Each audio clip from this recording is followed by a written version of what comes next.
I'm Plo Lumumba speaking here from Naiposha Garden in Limuru in Kenya. And today we want to have a conversation about the role of foreign intelligence agency in post-colonial African states.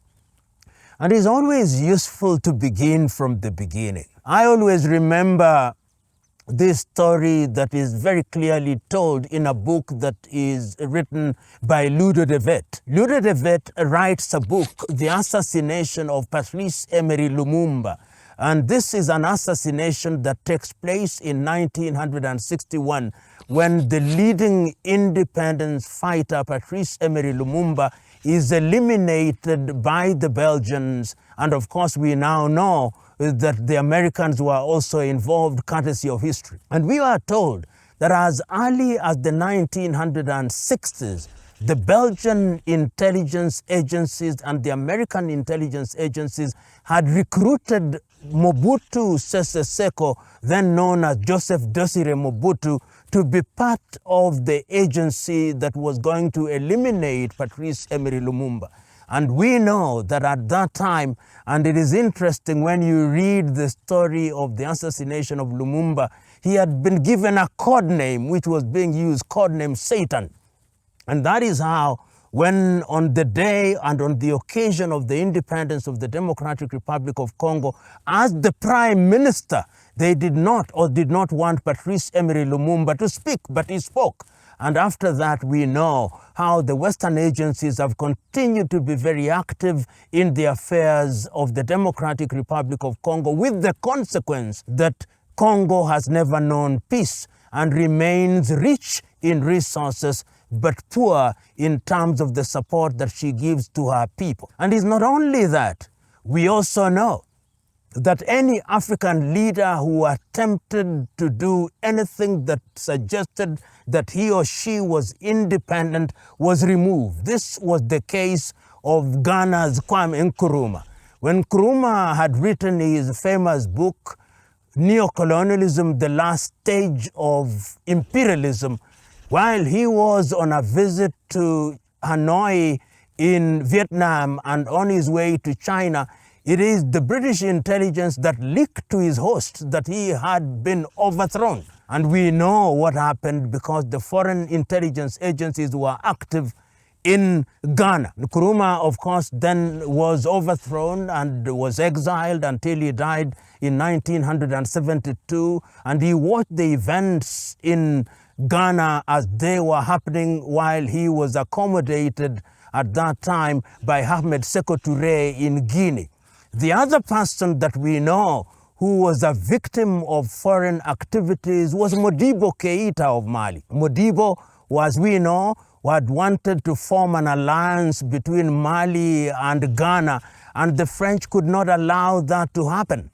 And the French intelligence agency was in the midst of destabilization of the country that we know as Mali. And it was not only the French. We have already seen how the British were involved, how the French were involved, how the Americans were involved. The Portuguese were also involved.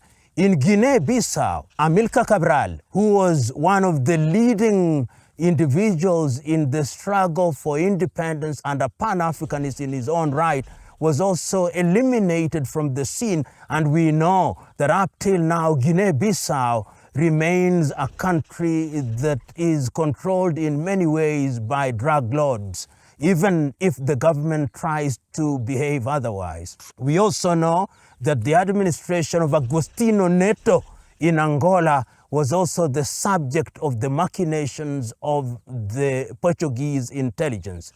In the recent past, we have also seen how in different countries, foreign intelligence has been involved in mounting coup d'etats.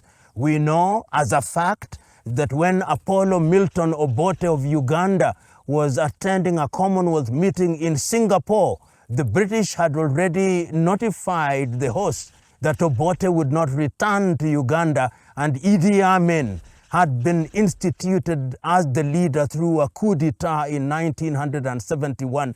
And we know that from 1971 through to 1986, it is a new administration that restored some kind of normalcy in that part of the world.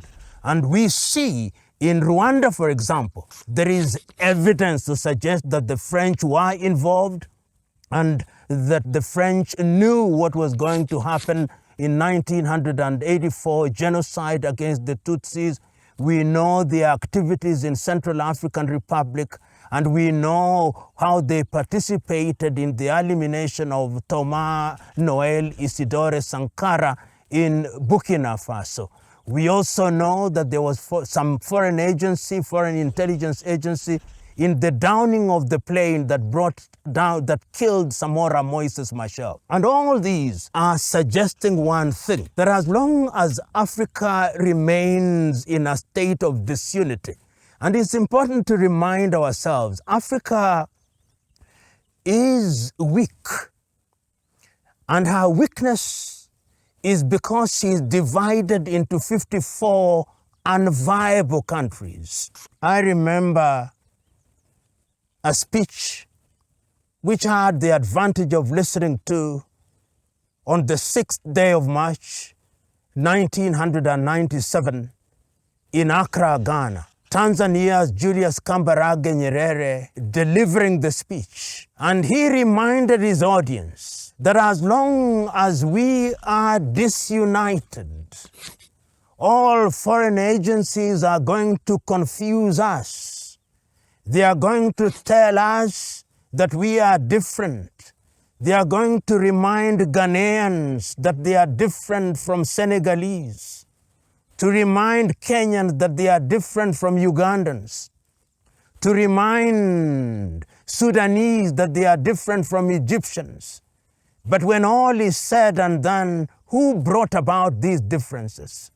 Is it not them who is sitting in Berlin that divided us, dividing communities? Is it not them that are telling us that we are different? And he continued, when I travel out of Tanzania, the people I meet only recognize us as Africans. They do not know who a Kenyan is and they do not care. They do not know who a Ghanaian is and they do not care. They do not know who a South African is and they do not care. But we in Africa are continuing to divide ourselves on the basis of artificial entities that were created by the Western world. And even within those entities, we are dividing ourselves along tribal lines. How can we, in the 21st century, Nyerere interrogated, still talk about things of the tribe? Does the tribe create jobs, he asked? Does the tribe improve healthcare? Does the tribe ensure that we have infrastructure? Yet you allow your bankrupt politicians to mobilize you on the basis of ethnicity, because Western agencies also love you to be divided along ethnicities. I want to submit that the time is now for African countries to recognize that our strength lies in our ability to organize our affairs. Why is it that 60 years after independence, the East African community cannot have an intelligence agency that is not trained in the United States or trained in the United Kingdom? Why is it that SADC, 14 countries, cannot have intelligence agencies that are created and trained in the continent of Africa? Why is it that ECOWAS cannot have intelligence agencies that are created in the continent and are trained? Why is it that the Maghreb and Central Africa cannot do so? And under the aegis of the African Union, is it impossible for us to train our police officers? Is it impossible for us to train our intelligence agencies? Is it impossible for us to train ourselves on things that are unique to the continent of Africa? Why must we rely on others to train us on the things that we can do as if we are children of a lesser God? The time is now for African countries and African continent to remove the wax from our ears and the scales from our eyes, so that we are able to recognize that he or she who who controls your intelligence controls you. That is why when there is an emergency in Kenya or in Tanzania, we rely on the Americans to tell us. When there is COVID, we rely on the British to tell us. When there is going to be an earthquake, we rely on the Japanese to tell us. When will we tell ourselves? This is the question that we must ask. And the time is now for us to cut our umbilical cords with these institutions so that if we have to collaborate with them, we collaborate from a standpoint of equality. It pains me, as it should pain Africans, that if there is a small problem in Kenya, we say we want the Scotland Yard. For how long shall we want the Scotland Yard? Are they not human beings like us? Are they not capable of doing the things that we too are capable of doing? I've had it in my country, Kenya. When there is a small thing, we say we want the FBI. We want the Scotland Yard. I've heard those who are colonized by the Belgians, we want the Belgian intelligence. Those who are colonized by the French saying we want the French intelligence.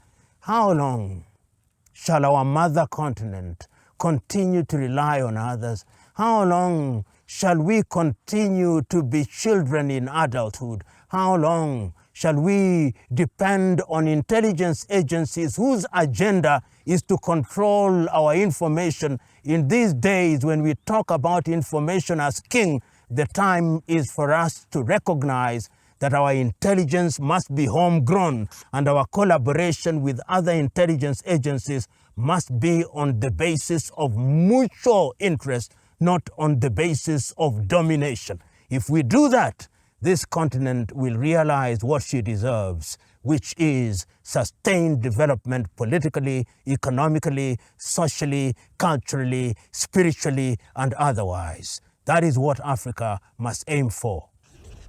Thank you very much. As we continue our conversations about the continent of Africa, I wish you very short goodbyes. We'll come back again. We are here at the Naiposha Gardens in Limuru in Kenya, and the conversation continues apace.